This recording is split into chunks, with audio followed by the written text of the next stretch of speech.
Hey guys, welcome back to my channel Nikhita Priya super tips. ಎಲ್ಲರೂ ಹೇಗಿದ್ದೀರಾ? ಎಲ್ಲರೂ ಚೆನ್ನಾಗೇ ಇರಲಿ ಅಂತ ನಾನು ದೇವ್ರ ಹತ್ರ ಕೇಳ್ಕೊತೀನಿ. ಸೊ ಫ್ರೆಂಡ್ಸ್, ಇವತ್ತಿನ ವಿಡಿಯೋ ನಮ್ಮ ಮನೆಯಲ್ಲಿ ನಾವು ವರಮಹಾಲಕ್ಷ್ಮಿ ಯಾವ ರೀತಿ ಸೆಲೆಬ್ರೇಟ್ ಮಾಡಿದ್ವಿ ಅನ್ನೋದ್ರ ಬಗ್ಗೆ. ಬಟ್ ಇರೋ ವಿಷಯ ಹೇಳ್ತೀನಿ. ವರಮಹಾಲಕ್ಷ್ಮಿ ಹಬ್ಬದ್ದೆಲ್ಲ ನಾನು ಸ್ವಲ್ಪ ಪ್ರಿಪರೇಷನ್ ವೆಡ್ನೆಸ್ಡೇ ಅಂತ ಸ್ಟಾರ್ಟ್ ಮಾಡ್ಕೋತೀನಿ. ವೆಡ್ನೆಸ್ಡೇ ಎಲ್ಲ ಸ್ವಲ್ಪ ಸ್ಟಾರ್ಟ್ ಮಾಡ್ಕೋತಿದ್ದೆ, ಅದೆಲ್ಲ ಕ್ಲಿಪ್ಪಿಂಗ್ಸ್ ಎಲ್ಲ ತೊಗೊಂಡಿದ್ದೀನಿ ನಾನು. ಥರ್ಸ್ಡೇ ಬೆಳಗ್ಗೆ ಏಕ್ದಮ್ ನನಗೆ ನಡೆಯೋದಕ್ಕಾಗ್ತಾ ಇಲ್ಲ. ಫುಲ್ ಚಳಿ, ಹೈ ಫೀವರ್. ಸಡನ್ಲಿ ಅದೇನಕ್ಕೆ ಅಂತಲೂ ಗೊತ್ತಿಲ್ಲ ನನಗೆ. ಚೆಕ್ ಮಾಡಿದಾಗ 103 ಡಿಗ್ರಿ ಜ್ವರ ಇತ್ತು. ಸಡನ್ನಾಗಿ ನನಗೆ ಫುಲ್ ಒಳಗಡೆಯಿಂದ ಕಾಲು ಒಳಗಡೆಯಿಂದ ಇನ್ನೊಂಥರ ನೋವು, ಚಳಿ, ಬಾಡಿ ಪೇಯ್ನ್ಸ್, ಸ್ವಲ್ಪ ಕೆಮ್ಮು, ನೆಗಡೆ ಈ ರೀತಿ ಎಲ್ಲ ಸ್ಟಾರ್ಟ್ ಆಗೋಯ್ತು. ಸಿಕ್ಕಾಪಟ್ಟೆ ತಲೆನೋವು. ಮತ್ತು ಇಮಿಡಿಯೇಟ್ಲಿ ಹಾಸ್ಪಿಟಲ್ಗೆ ಹೋದ್ವಿ. ಬಟ್ ಬೆಳಗ್ಗೆ ಹೋಗಿದ್ವಿ ಹಾಸ್ಪಿಟಲ್ಗೆ, ಒಂದು ಅರೌಂಡ್ 9:30 ಹಾಗೆ. ಯಾವ ಡಾಕ್ಟರ್ಸ್ ಇಲ್ಲ. ಮನೆ ಹತ್ರ ಇರೋ ಕ್ಲಿನಿಕ್ಕಿಗೆ ಹೋಗಿದ್ವಿ, ಅಲ್ಲೂ ಕೂಡ ಡಾಕ್ಟರ್ ಇಲ್ಲ. ಇನ್ನೊಂದು ಕ್ಲಿನಿಕ್ಕಿಗೆ ಹೋದ್ವಿ, ಅಲ್ಲೂ ಇಲ್ಲ. ಮತ್ತೊಂದು ಹಾಸ್ಪಿಟಲ್ಗೆ ಹೋಗಿದ್ವಿ, ಅಲ್ಲಿ ಲಕ್ಕಿಲಿ ಒಬ್ಬ ಡಾಕ್ಟರ್ ಸಿಕ್ಕಿದ್ರು. 10:30 ಆಗಿತ್ತು ಅಷ್ಟೊತ್ತಿಗೆ. ಆಮೇಲೆ ಅಲ್ಲಿ ಹೋಗಿ ಆ ಡಾಕ್ಟರ್ ಪ್ರೊಸೀಜರ್ ಎಲ್ಲ ಮುಗಿಸ್ಬೇಕಲ್ವಾ, ಅಲ್ಲಿ ನಾವು ಪೇ ಮಾಡಬೇಕು. ನಂಗೆ ಚೆಕಪ್ ಮಾಡ್ತಾರೆ, BP ಎಲ್ಲ ಚೆಕ್ ಮಾಡ್ತಾರೆ. ಸೊ ಅದೆಲ್ಲ ಆಗೋಕ್ಕೆ ನನ್ನ ಕೈಲಿ ಆಗ್ತಿಲ್ಲ. ಪ್ಲೀಸ್ ನನಗೆ ಡಾಕ್ಟರ್ ಹತ್ರ ನನಗೆ ಕಳಿಸಿ ಪ್ಲೀಸ್ ಅಂತ ಈ ರೀತಿ ರಿಕ್ವೆಸ್ಟ್ ಮಾಡ್ಕೋತಾ ಇದ್ದೀನಿ. ಆಮೇಲೆ ಡಾಕ್ಟರ್ ಹತ್ರ ಹೋದ್ಮೇಲೆ ಅವರು ವೈರಲ್ ಫೀವರ್ ಅಂತ ಹೇಳಿದ್ರು. ಸೊ ವೈರಲ್ ಫೀವರ್ ಆಗಿರೋದ್ರಿಂದ ನಾನು ಅವತ್ತಿನ ದಿವಸ ಪೂರ್ತಿ ನಿದ್ದೆ ಮಾಡಿದ್ದೀನಿ. ಇಡೀ ಥರ್ಸ್ಡೇ ಇಡೀ ದಿನ ಬೆಳಗ್ಗೆಯಿಂದ ರಾತ್ರಿವರೆಗೂ, ನೆಕ್ಸ್ಟ್ ಡೇ ಫ್ರೈಡೇ ಬೆಳಗ್ಗೆವರೆಗೂ ಫುಲ್ ನಿದ್ದೆ ಮಾಡಿದ್ದೀನಿ. ನನ್ನ ಹಸ್ಬೆಂಡ್ ತುಂಬ ಚೆನ್ನಾಗಿ ನೋಡ್ಕೊಂಡಿದ್ದಾರೆ ನನ್ನ. ಡಾಕ್ಟರ್ ನನಗೆ ದಿನಕ್ಕೆ 5 ಲೀಟರ್ ಲಿಕ್ವಿಡ್ ಕುಡಿಬೇಕು ಅಂತ ಹೇಳಿದ್ದಾರೆ. ಜ್ಯೂಸ್ ರೀತಿ ಅಥವಾ ಬಾರ್ಲಿ ಅಥವಾ ನೀರು, ಹೀಗೆ ಎಲೆಕ್ಟ್ರೋಲೈಟ್ ಜಾಸ್ತಿ ತಗೋಬೇಕು ಅಂತ ಹೇಳಿದರು. ಸೊ ನನ್ನ ಹಸ್ಬೆಂಡ್ ಅಂತೂ ಎವ್ರಿ 10 ಮಿನಿಟ್ಸ್ಗೆ ಒಂದ್ಸಲ ಅದು ಇದು ಕೊಡ್ತಾನೇ ಇದ್ರು ನನಗೆ ಲಿಕ್ವಿಡ್. ಜ್ಯೂಸ್ ಮಾಡ್ಕೊಂಬರ್ತಿದ್ರು, ಆಮೇಲೆ ಸೂಪ್ ಮಾಡ್ಕೊಂಬರ್ತಿದ್ರು, ಆಮೇಲೆ ಊಟ ಇದೆಲ್ಲವೂ. ಯಾಕಂದರೆ ನನಗೇನು ಸೇರ್ತಾ ಇರಲಿಲ್ಲ. ಫುಲ್ ವಾಮಿಟಿಂಗ್ ಸೆನ್ಸೇಷನ್, ನನ್ನ ಕೈಲಿ ಆಗ್ತಾನೇ ಇರಲಿಲ್ಲ.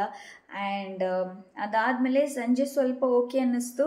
ಓಕೆ, ನಾನು ಇವಾಗ ಚೆನ್ನಾಗಿದ್ದೀನಿ, ನಾನು ಓಡಾಡ್ಬೋದು ಅಂತ ಹಿಂಗೆ ನಡೀತಾ ಇದ್ದೀನಿ. ನನ್ನ ತಲೆ ತಿರುಗಿ ಬರ್ತಾ ಇದೆ. ಸೊ ಆಗ ಕೂಡ ಆಗ್ತಿಲ್ಲ. ಸೊ ನನ್ನ ಹಸ್ಬೆಂಡ್ ಓಕೆ ನೆಕ್ಸ್ಟ್ ವೀಕ್ ಹಬ್ಬ ಮಾಡು ಅಂತ ಹೇಳಿದ್ರು. ಮತ್ತು ಆಗಲ್ಲ ಅಂತ ಅಂದ್ಕೊಂಡು ನೋಡೋಣ ಅಂತ ಅಂದ್ಕೊಂಡು ದೇವ್ರ ಮೇಲೆ ಭಾರ ಬಿಟ್ಟು ಫುಲ್ ಹೋಲ್ ಗುರುವಾರ ಹಾಗೆ ಹೋಯಿತು. ನೆಕ್ಸ್ಟ್ ಡೇ ಫ್ರೈಡೇ ಎದ್ದಾಗ I was feeling better. So okay, arrangements ಮಾಡ್ಕೋಣ ಅಂತ. ಮತ್ತು ಫ್ರೈಡೇ ಸಂಜೆ ಪೂಜೆ ಮಾಡೋಣ ಅಂತ ಡಿಸೈಡ್ ಮಾಡಿದೆ. ಬೆಳಗ್ಗೆ ಪೂಜೆ ಮಾಡೋಕ್ಕಾಗಲಿಲ್ಲ ನನಗೆ, ಯಾಕಂದರೆ ನೈವೇದ್ಯ ಎಲ್ಲ ರೆಡಿ ಮಾಡ್ಕೋಬೇಕಿತ್ತು. ನನ್ನ ಐಡಿಯಾ ಇದ್ದಿದ್ದು ರಾತ್ರಿ ಬೆಳಗಿನ ಜಾವ ಬೇಗ ಎದ್ಬಿಟ್ಟು ಮಾಡ್ಕೊಳ್ಳೋಣ ಅಂತ. ಬಟ್ ಆಗಲಿಲ್ಲ. ಅದಕ್ಕೆ ನನ್ನ ಹಸ್ಬೆಂಡ್ ಕೂಡ ನನಗೆ ಹೆಲ್ಪ್ ಮಾಡಿದರು. ಸೊ ಇಷ್ಟೆಲ್ಲ ಅಡುಗೆ ಎಲ್ಲ ಮಾಡಿಕೊಂಡು ಆಮೇಲೆ ಸಂಜೆ ಪೂಜೆ ಮಾಡಿದ್ವಿ. ಸಂಜೆ ಮುತ್ತೈದೆಯರನ್ನ ಕರೆದೆ ಆ್ಯಂಡ್ ಹಬ್ಬ ಹೀಗೆ ಮಾಡಿದೆ. ಅದೆಲ್ಲ ಸ್ವಲ್ಪ ಕ್ಲಿಪ್ಪಿಂಗ್ಸ್ ತೊಗೊಂಡಿದ್ದೀನಿ. ಏನಕ್ಕೆ ಇಷ್ಟು ದೊಡ್ಡ ಸ್ಟೋರಿ ಹೇಳಿದೆ ಅಂದರೆ, ನಾನು ಕಂಪ್ಲೀಟ್ಲಿ ವೀಡಿಯೋ ಮಾಡೋಕ್ಕಾಗಲಿಲ್ಲ, ವೀಡಿಯೋ ಶೂಟ್ ಮಾಡೋಕ್ಕಾಗಲಿಲ್ಲ. ಸ್ವಲ್ಪ ಕ್ಲಿಪ್ಪಿಂಗ್ಸ್ ತೊಗೊಂಡಿದ್ದೀನಿ. ಸೊ ಆ ಕ್ಲಿಪ್ಪಿಂಗ್ಸ್ನ ನಿಮ್ಮ ಜೊತೆ ನಾನು ಶೇರ್ ಮಾಡ್ತೀನಿ. ಸೊ ಬನ್ನಿ ನೋಡೋಣ. ಪೂಜಾ ಶಾಪಿಗೆ ಸ್ವಲ್ಪ ಶಾಪಿಂಗ್ ಮಾಡೋದಿತ್ತು, ಪೂಜೆ ಐಟಮ್ಸ್ ಎಲ್ಲ ತೊಗೊಳೋದಿತ್ತು. ಅದಕ್ಕೋಸ್ಕರ ಹೋಗಿದ್ದೆ. ಲಕ್ಕಿಲಿ ನಾನು ಸ್ವಲ್ಪ ಮಂಡೇನೇ ಬಂದಿದ್ದೆ. ಅದೇನೋ ನಾನು ಯಾವಾಗಲೂ ಇಷ್ಟು ಬೇಗ ಹೋಗೋದಿಲ್ಲ ಪೂಜಾ ಶಾಪ್ ಈ ರೀತಿ ಶಾಪಿಂಗ್ ಮಾಡೋದಕ್ಕೆ. ಬಟ್ ಈ ಸಲ ಸ್ವಲ್ಪ ಬೇಗನೆ ಹೋಗೋಣ ಅಂತ ಅನ್ನಿಸ್ತು. ಅದಕ್ಕೋಸ್ಕರ ಬೇಗನೆ ಹೋಗಿ ಪೂಜೆಗೆ ಏನೇನು ಬೇಕೋ ಅದೆಲ್ಲ ತಗೊಂಡೆ. ಆಮೇಲೆ ಇಲ್ಲಿದ್ದಂತಹ ಮೂರ್ತಿಗಳು, ಶಿಲೆಗಳು ತುಂಬ ಮುದ್ದಾಗಿತ್ತು. ಸೊ ಅದೆಲ್ಲ ತಗೊಂಡು ಬಂದೆ. ಅದಾದಮೇಲೆ ನಾನು ಸ್ಲೋಲಿ ಡೆಕೋರೇಷನ್ 1 by 1 ಸ್ಟಾರ್ಟ್ ಮಾಡಿದೆ.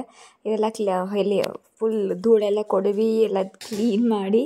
ಆ್ಯಂಡ್ ಇದು ನನ್ನ ಸ್ಯಾರಿ. ಆ್ಯಕ್ಚುಲಿ ಇದು ಗ್ರೀನ್ ಕಲರ್ ಹಾಕಿದ್ದೀನಲ್ಲ, ಇದು ನನ್ನ ಮದುವೆಗೂ ಮುಂಚಿನ ಸ್ಯಾರಿ.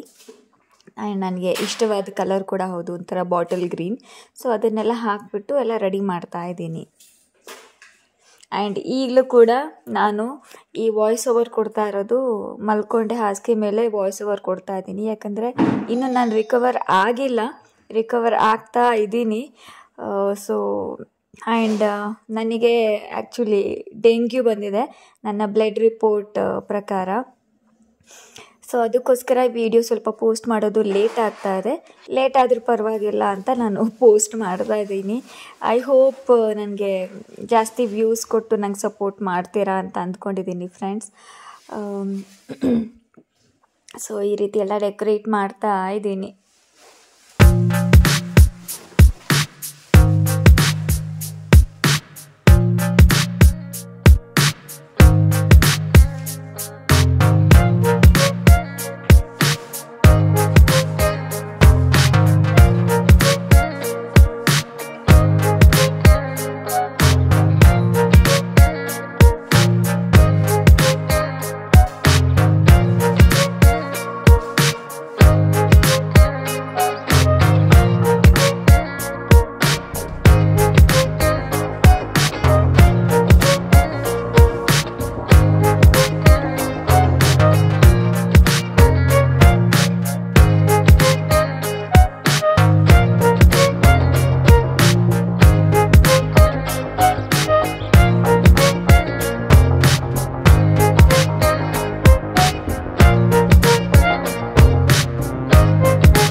ಆ್ಯಂಡ್ ಇದು ನಾನು ವೆನ್ಸ್ಡೇ ಸ್ಯಾರಿ ಇದೆಲ್ಲ ಡ್ರೇಪ್ ಮಾಡಿಬಿಟ್ಟು ಅಮ್ಮನ ಗುಡಿಸ್ಬೇಕಲ್ಲ, ಅದನ್ನೆಲ್ಲ ರೆಡಿ ಮಾಡಿ ಇಟ್ಕೊಂಡಿದ್ದೆ.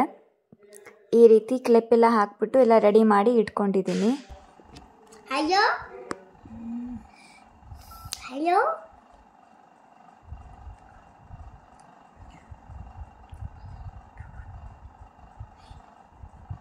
what thing? Scissor is not working. Scissor? What? Amma is not well, are you? Yeah, we have become doctor.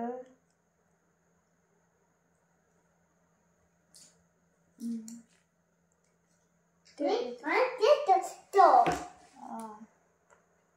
My dad stove. I don't know.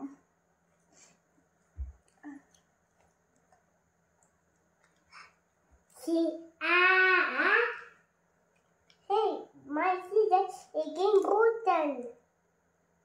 What I do now?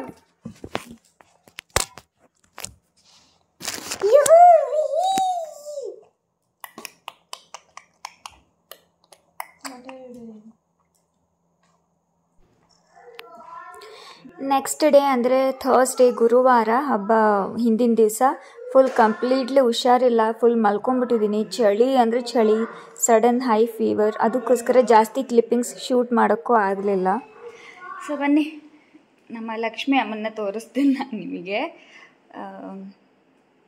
So ಇಲ್ಲಿ ನೋಡಿ, ಇಲ್ಲಿದ್ದಾರೆ, ಈ ರೀತಿ ಕೂರಿಸಿದ್ದೀನಿ ನಾನು.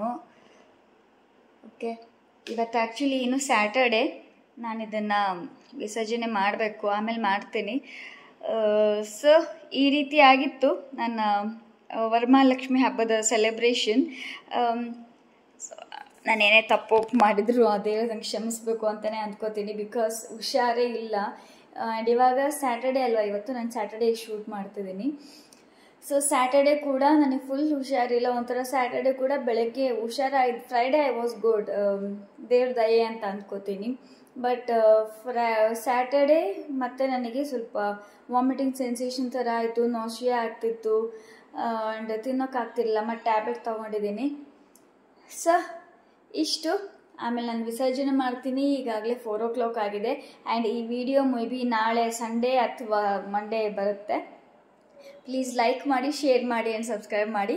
And ನನ್ನ ಈ ಲಕ್ಷ್ಮೀ ಅಮ್ಮನ decoration ಎಲ್ಲ ಯಾವ ರೀತಿ ಇತ್ತು ಅಂತ ನನಗೆ ಕಾಮೆಂಟ್ ಮಾಡಿ ತಿಳಿಸಿ. ಓಕೆ, ಇದೆಲ್ಲವೂ ನಾನೇ ಮಾಡಿದ್ದು. ಸ್ಯಾರಿ ಉಡ್ಸೋದು, ಈ ಕೈ ಕಾಲು ಎಲ್ಲ ಈ ರೀತಿ ಸ್ವಲ್ಪ ಈ ಸಲ ಡಿಫ್ರೆಂಟಾಗಿ ಮಾಡಿದ್ದೀನಿ. ಐ ಹೋಪ್ ಒಳ್ಳೆಯದಾಗುತ್ತೆ ಅಂದ್ಕೊಂಡಿದ್ದೀನಿ. ಮತ್ತೆ ಸಿಗ್ತೀನಿ ಫ್ರೆಂಡ್ಸ್, ಅಲ್ಲಿವರೆಗೂ ಬಾಯ್.